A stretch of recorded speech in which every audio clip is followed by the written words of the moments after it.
Hi friends, ఎలా ఉన్నారండి అందరూ? Welcome back to my channel Saritha creations and blogs. ఈ వీడియోలో మనం దోసకాయ పచ్చడి ఎలా చేయాలో చూద్దామండి. దానికోసం ముందుగా ఒక ప్యాన్లో కొంచెం ఆయిల్ హీట్ చేసుకోవాలండి.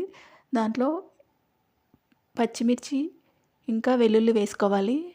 పచ్చిమిర్చి అనేది మీ కారానికి తగ్గట్టుగా వేసుకోండి. వెల్లుల్లి కొంచెం ఎక్కువ ఉంటేనే బాగుంటుందండి. మామూలుగా ఏ చట్నీలోకైనా వెల్లుల్లి కొంచెం ఎక్కువ వేసుకుంటే టేస్ట్ బాగా వస్తుంది.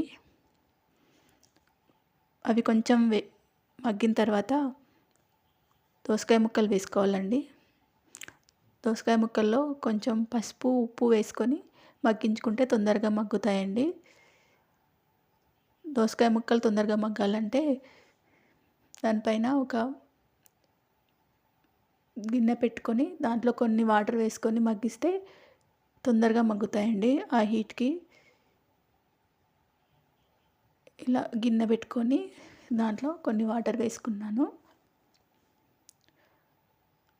కింద గిన్నె వేడికి పైన వాటర్ వేడయ్యి వాటిలో ఎవాపరేట్ అయ్యి డ్రాప్ వాటర్ పడి తొందరగా మగ్గుతాయి. దాంట్లో చట్నీలోకి కొన్ని నువ్వులు వేయించుకుని మిక్సీ పట్టి పెట్టుకోవాలండి. అలా వాటర్ వేసి పెట్టుకోవడం వల్ల తొందరగా అడగంటకుండా ఉంటుంది గిన్నె. ఈ మధ్య అందరూ స్టీలే వాడుతున్నారు కదా, తొందరగా మాడుతాయన్న భయం ఉంటుంది కదా. ఇలా పెట్టుకుంటే అస్సలు మాడదండి. 5 మినిట్స్ తర్వాత చూస్తే ఇలా ఉంది, మాడలేదు, ముక్కలు తొందరగా మగ్గాయి. మీరు కూడా ఇలా ట్రై చేయండి. మాడుతుందన్న టెన్షన్ ఉండదు. ఇప్పుడు స్టవ్ కట్టేసుకొని ముక్కల్ని చల్లారనివ్వాలండి. చల్లారిన తర్వాత మిక్సీ జార్లో వేసుకొని తగినంత ఉప్పు వేసుకొని మిక్సీ పట్టుకోవాలండి.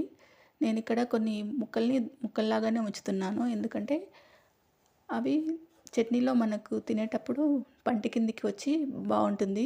ఒకవేళ మీకు నచ్చదనుకుంటే అన్ని ముక్కలు వేసి మిక్సీ పట్టుకోండి. ఇందాక మనం సాల్ట్ వేసుకున్నాం కదా ముక్కలు ఉడికించేటప్పుడు, ఇప్పుడు చూసుకొని సాల్ట్ వేసుకొని కొంచెం ధనియా పౌడర్ వేసుకొని మిక్సీ పట్టుకోవాలి. ఇప్పుడు దీనిలోకి మనం పోపు పెట్టుకుందామండి. ఈ వీడియో మీకు నచ్చిందని అనుకుంటున్నాను. ఇప్పటివరకు చూసినందుకు చాలా థ్యాంక్స్. ఒకవేళ మీకు నచ్చితే లైక్ చేయండి. మీ ఫ్రెండ్స్కి ఎవరికైనా ఉపయోగపడుతుంది అనుకుంటే షేర్ చేయండి. ఈ డిష్ ట్రై చేసి ఎలా వచ్చిందో కామెంట్ చేయండి. చాలా బాగా వచ్చింది. ఒకసారి మీరు కూడా ట్రై చేయండి.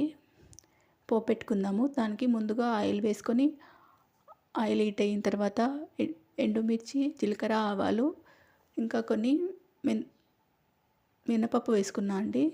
మనం తినేటప్పుడు పళ్ళ కిందికి వచ్చి క్రంచిగా బాగుంటాయి. మీరు కూడా ట్రై చేయండి.